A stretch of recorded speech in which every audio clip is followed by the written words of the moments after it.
call if you want it bad at all. And I see I miss your call. Fuck you, bitch, don't get involved. See the writing on the wall, so you bet I'm about to ball. I done this shit before, and my ceiling looking tall. I shoot my shot, and it goes in. Don't come to play, I'm here to win. God forgive me for my sins, but ordinary shit is not the way I live. Just wanna buy my girl some diamonds. I need a chain to fucking let you know I'm shining. Oh shitty, why? You know how it is, black and yellow, black and yellow. Let me do a little introduction. I mean, of course, Let's start at the same time.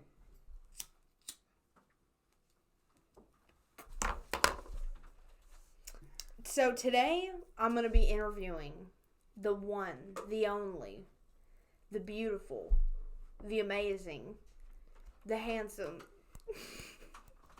the succulent Coty Sanford. Thank you. Applause. Thank you. It's a pleasure to be here. So, the reason why I chose you to interview is because I have a list going, you know, and I feel like you are so passionate about your art. And by art, I mean your music, you know. Thank you. And I really enjoy your music. Everybody around me enjoys your music. And so, who better to interview than the one, the only, the succulent Coty Sanford? Well, I appreciate it. I feel very glad to be here and to be one of your picks for the interview. And thank you for saying all that, because it means a lot. It means a lot. So, I mean, let's dive right in. So, when I know that your dad was in a band when he was he our age when he was in a band? So my father has been in bands his whole life. I think his first time was 16, and he played guitar and a little bit of piano. He still plays piano. He actually is still in a band. Wow. From before my age. Wow. Because I'm 20 now, and that was whenever he reached his peak. But he's been doing bands ever since, like, he was 16. Yeah. He's been doing music. Do you think that you inherited that from your dad? That musical talent, you know, that ability? Yeah, I think that. I think he definitely led me down the path. Whenever I was very young, he pushed me towards music, and he wanted me to do a lot. So I'd say I picked up a lot of it from him. You know, like famous celebrities have inspired you to start getting into music, your music. Okay. I started like listening to Kanye West and Black Eyed Peas and stuff like that because my brother, and it led me to like love music. But the artists that have pushed me to make music was probably Post Malone. Good choice. Yeah, I feel like he's definitely like everybody's pick for an artist like that. And then it was Drake. Honestly, Drake was a very big part. Logic, Kendrick Lamar. Yeah. And those were probably my top picks because that's when I started to really get into music was with them. I listened to a lot of their lyrics, and I listened to a lot of how they made songs, and I really looked into it. Yeah. And it just stuck out. It grabbed me in a way that nothing else has. Yeah. So. Do you ever like doubt yourself, like when you're about to put out a song, you know, when you're like, yeah, all right, send it. Yeah. You know? So that was the first song. So I made a bunch of songs before I released on SoundCloud because I always thought of SoundCloud as this like, whenever you hear, okay, so when I first started doing it, I never wanted to say I was a SoundCloud rapper. Right. I never wanted to say I was making music and putting it on SoundCloud because it just sounds like... It sounds cheesy. It sounds... Yeah. It sounds like a cliche of this era. So I was not about it, and I thought very poorly of it.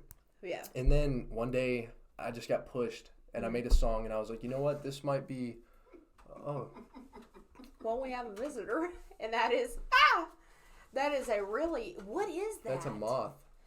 That is Mothman. He's huge. That's my food. Well, this is going to be, like, a problem. There he is. There's a fat-ass moth. He's huge. Oh, yeah, so... Oh, the song. Yeah. Okay. So, like, SoundCloud rapper is like it has a certain connotation to it. It's very, you know... It's a very... demeaning almost sometimes. Yeah. You know, it was a meme. I mean, it still is a meme, I think. Yeah. Well, that was actually, I was going to ask you about that. You know, I seen a meme literally just the other day, and it was like, when you see that kid that's graduated with you in his hometown still trying to be a rapper, and I was like, shit. yeah. Like, that's, and it makes, I see where they're coming from. Yeah. A lot of people do that, and a lot of people don't do anything. Right. But the thing that I hold on to, because I didn't want to do this, I felt like it came to me. I felt like somehow it fell into my lap and that I had to pursue it. Yeah. And I don't necessarily like a lot of the things that come with it, but the thing that I love the most is the feeling of this feels right. Mm-hmm. Even though a lot of people say that you're wasting your time, like you could be doing something more productive, to me, it's everything. Yeah. To me, I put a lot into it. Right. And I think that a lot of people give it that rap because a lot of people try and they aren't cut out for it. Right. Or they just don't go anywhere. Yeah. But I've seen personally, I have a friend that just signed to a fucking record label today. Wow. And he's been doing SoundCloud for 5 years, 7 years. Yeah. I mean, in high school, and got out of high school, started doing it. Mm-hmm. And he just now signed to a record deal, and he's doing his own thing. He's getting big. He's making money. That's a big deal. It's possible. And he's right here in Lexington. Yeah. And, people like Post Malone, people like Chance the Rapper. There's many people that started on SoundCloud mm-hmm. that grew up into this big thing. And I think it's possible. Wherever you stop yourself, wherever you put your limit is where you're going to reach. Mm-hmm. So shoot for the stars, hope to land on the moon. Right. I don't even think about it as like SoundCloud rapper with really? You. Yeah. Okay.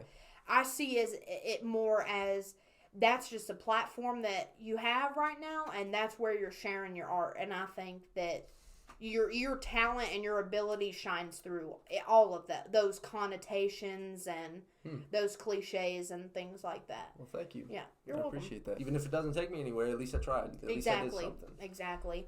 I also wanted to kind of dive into like your support system right now because as a creator myself, even though it's not music and it's not as serious as your music, it still means a lot to me that, being a creator and everything. And so I know what it was like when I put out my first video and the feedback that I got, and then the feedback that I also didn't get from people who I thought I would. Yeah. So can you talk about that, like, what was your reaction to the feedback that you got, and were there people that kind of surprised you with how they didn't care?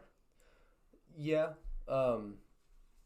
There's definitely been people that are close to me that I was like, well, I was expecting at least a comment or a well done job or what what have you, whenever you put something out like that. But I know that even me, I have those moments where I don't look at things like I should, even if they're friends, like I don't take it as serious. And I understood that you just can't. Yeah. Sometimes you just can't get them all. Right. But the people, I was very shocked. I mean, there were people that I never really talked to in high school that were talking to me like, Coty, like this is a different side of you. Like I'm very shocked to see this come of you. And like, I never expected anything like it. And it meant a lot. Yeah. The people that didn't, I think that they'll just catch on. And I think some people did see it because I would ask some certain people. Mm-hmm. And I think if they saw it and they didn't say anything, I think that speaks more than the people that did see it and said something. Now, how did you figure out how to use all the programs and the equipment that you have to make your music? So I started with just a pen and a notepad because I wanted to just try to see if I could write something. Mm-hmm. And I wrote some stuff, and I was just reading it back to like a YouTube beat. Yeah. And I was like, cool. And then just so happened my friend Dylan, he's been making SoundCloud beats for a while, and he came to me and saw that I was writing just by chance and was like, dude, like I have a software that I can give you and you can lend and use. Mm-hmm. So I started using it. I had a mic that was from a friend, and then I just bought a $30 mic. And I just figured it out day by day, just by experience. Just like you said, you just got to start doing stuff and experience things. And I mean, I'm not even close to understanding it. I've worked with a lot of people that do some crazy stuff, including Dylan. Yeah. He taught me most of my knowledge. Mm-hmm. He taught me a lot of good things. And I just try to grow on it, build on it. It's all just been stuff that fell into my lap. I mean, a $30 mic. Right. A mic stand that's from my dad. Like, it's nothing expensive. It's an old Mac that I've had since high school that my brother gave to me because it was free from his college. Right. Like, it's all hand-me-down. It's all very cheap, but I make it work. Yeah. And people seem to think that it's, like, fine, it sounds fine, it works fine. So I'm proud of it. Yeah. But it's definitely like, it's a process. Yeah. It's a very big process to get through to learning what you're using when you don't know anything. It's very alien still. Yeah. So a lot of people say, I hear a lot of people say, well, if I just had this, if I had this opportunity, if I had this, and this, then maybe I would do it. Right. Maybe I could pursue it. Maybe I could find a way to make myself step into the shoes that I want to be in. And that's what scares me the most, is because it's what you make of everything. Oh, yeah. I mean, if you think you have it, you got to show it. Because if you just say, oh, I can't do it because this, and this. I mean, I was the same way. Yeah. I didn't think that I should. I didn't think that I could. That's part of the process. But if you just stayed on that step and you never take the next, you'll never know what could become. Yeah, and here's how I see it also, is like the people that say, well, or make fun of the idea of like, oh, that kid in their hometown that's trying to be a rapper. But all these famous people, isn't that what they once were? Weren't they just a guy or a girl in their hometown trying to make it, doing whatever it is that they were trying to do? Doing absolutely everything that they could. Right. I mean, that's how it goes. You start off as just a person, you know? I mean, I guess the only difference would be being born into a family that already had it set up. That already had it made, you know, pretty much. Yeah. How often does that happen? That's one in the fucking few. Right. You know? Yeah. You know, if it's for the love of the game, you know, like, what's the point of all this for you? Like, what do you want to achieve with your music? Impact. Not of my name on the world, but my thoughts on the world. I want to express, like, because I feel like people are easily lost. I feel like people get easily put in a predicament that they think is final. And I think that we overthink, and that we could find a different way to live rather than going by the norm. So to me, it's a lot of putting an impact on the world that is more for the self, in a non-selfish way, but more a spiritual and not even spiritual, just a better way of life. Right. Because whenever I was up in college working and doing school, I enjoyed it. Yeah. I also hated it. And it made me depressed, and it made me not want to keep going, you know. I had a lot of thoughts of just like, is this worth it? Like, what is the meaning behind all this? Like, why are we doing this? Why do we subject ourselves to this? And that's it. Yeah. Because, you know, you're going to be working until a certain age, and then you might get to retire. And if you get to retire, then what are you going to do? You're just going to sit on the money that you wasted your life working for. So to me, it's finding a different way to live that's better for yourself and more healthy, because you want to live like that. Yeah. We all want to live like something. And I just feel like it's my part in this world to not only express that, but to express more of what it means to be a person, instead of a machine in a functioning society that says, do this, achieve this, that's life. Follow this system, that's life. I don't believe in it. I don't believe there's a system. You know, we're just people. We're just here, whether there's a God or not. We're beings that run around, do what we have to do.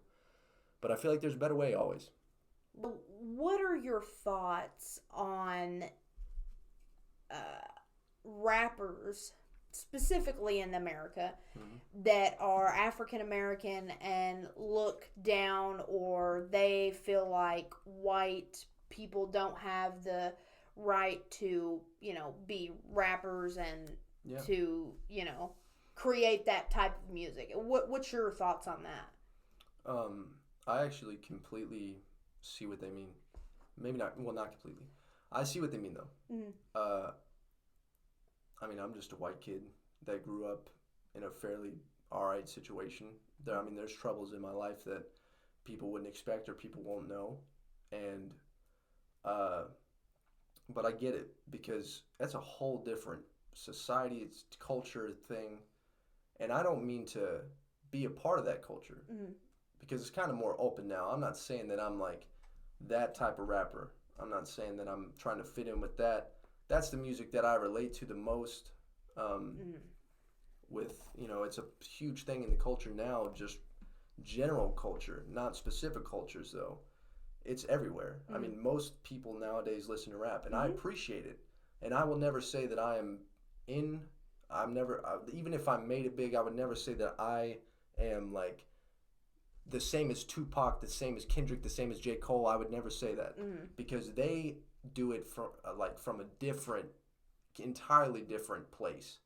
I'm not saying that I don't have the same place of thought when I try to write it, but it's the place of how they lived and their ancestors and where they came from. I mean, my dad kind of hates rap.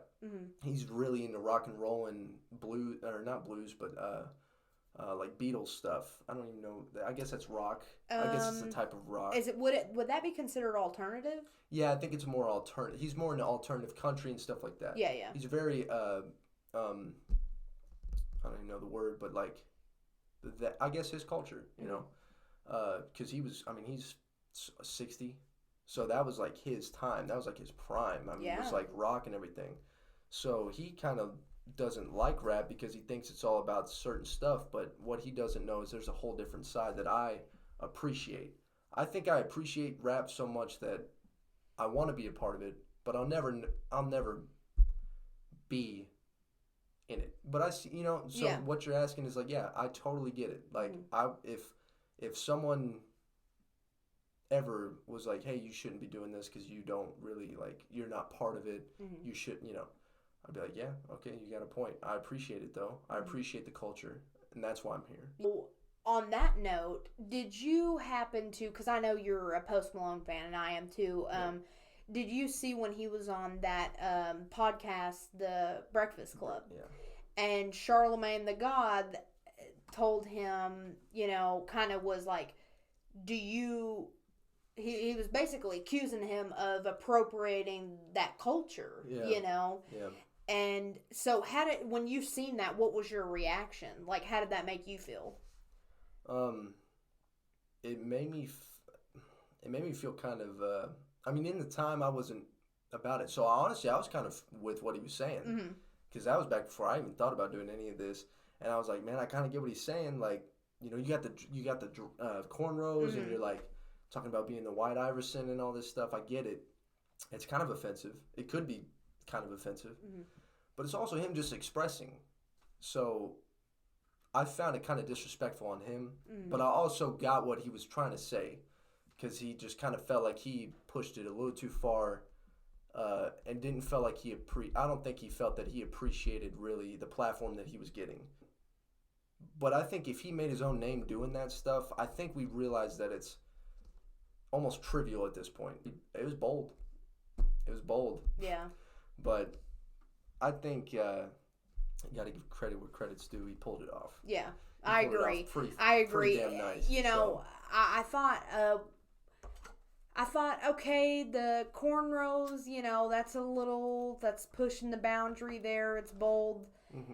But on anybody else, I feel like I would have been like, it was just, he did it. But he just did it, and I felt like clearly I don't know him as a person, but I'm a big fan. I love his music. Any podcast that he's on, I always listen to it, Shout out to Post Malone. Yeah, shout out to Post Malone. We're your biggest fans, so please invite us to a concert, fly us out. We'll come chill with you. We'll smoke your favorite cigs. What do you know about that? Your favorite cigs? Camel Crush. Camel Crush. And that's, I just feel like at the end of the day, rap should be about the person expressing. It should not be about what they look like. You have a lot of nowadays. It's not really a problem to see a white rapper.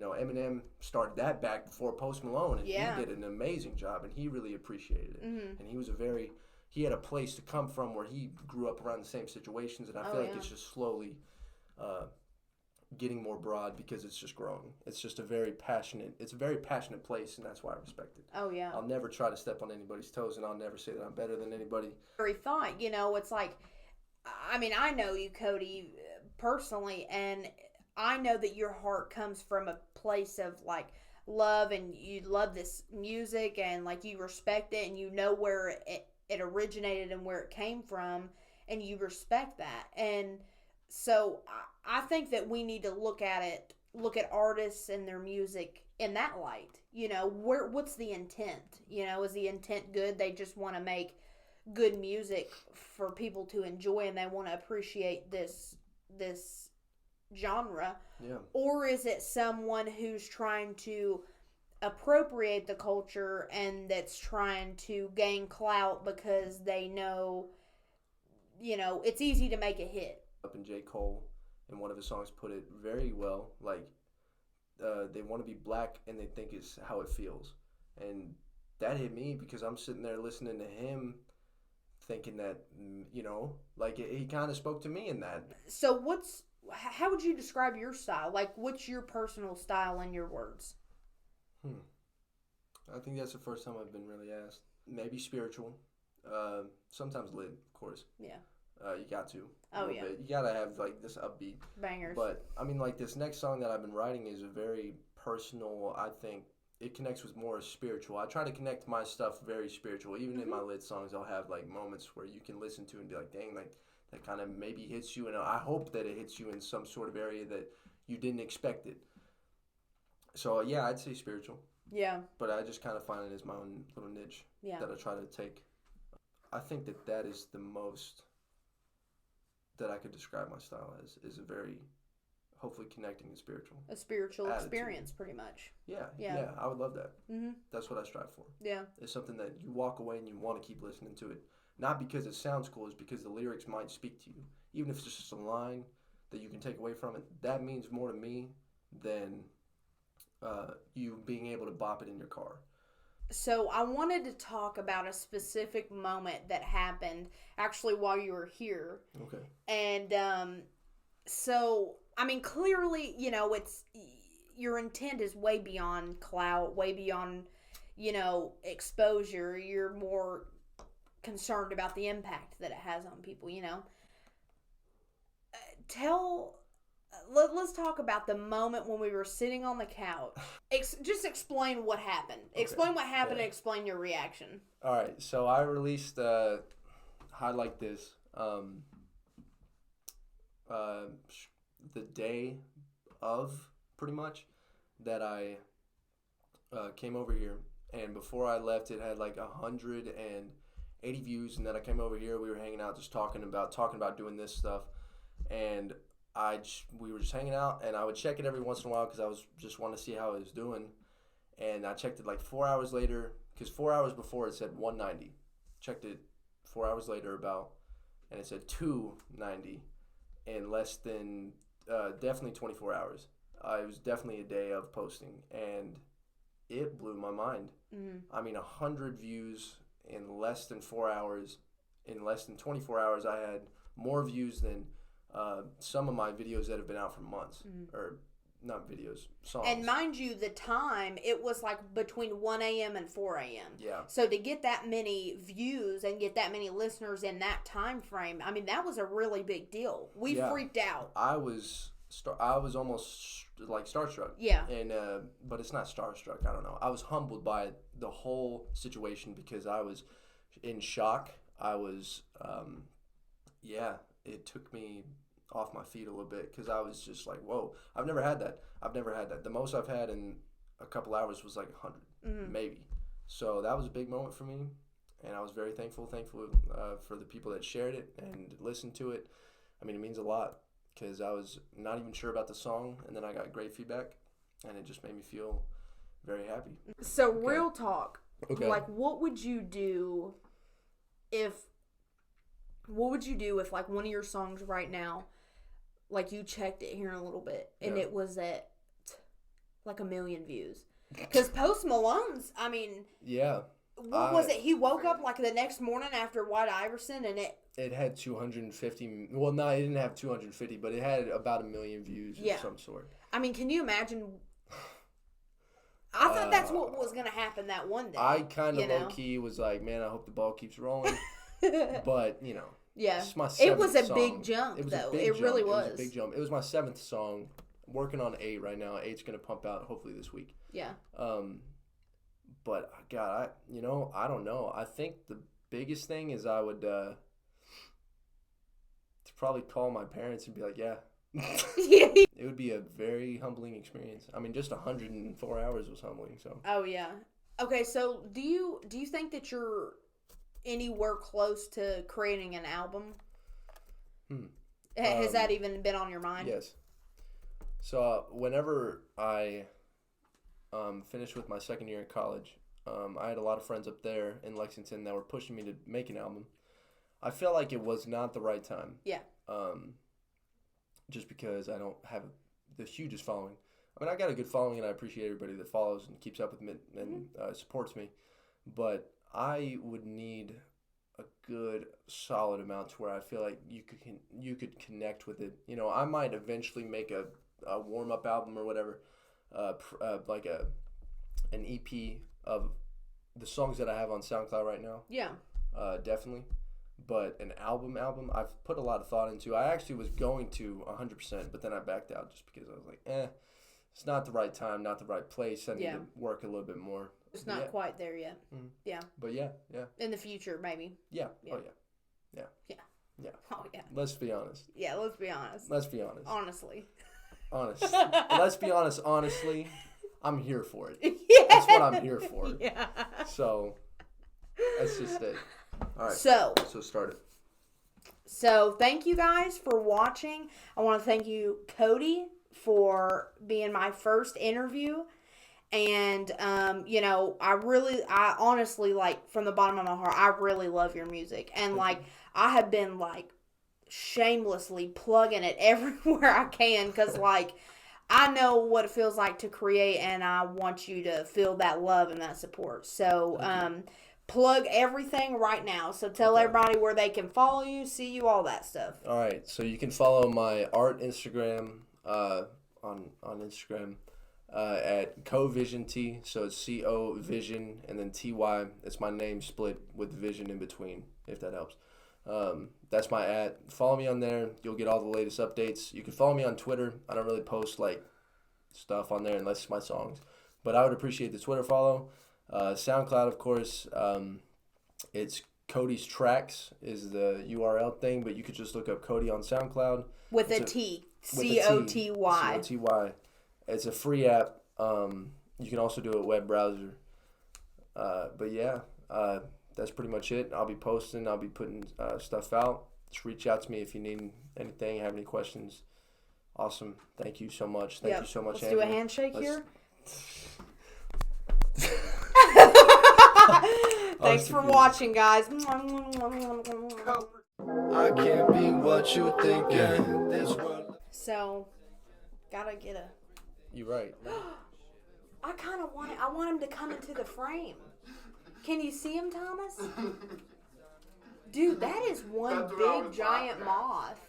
I didn't even see that. I've never seen a moth that big in my life.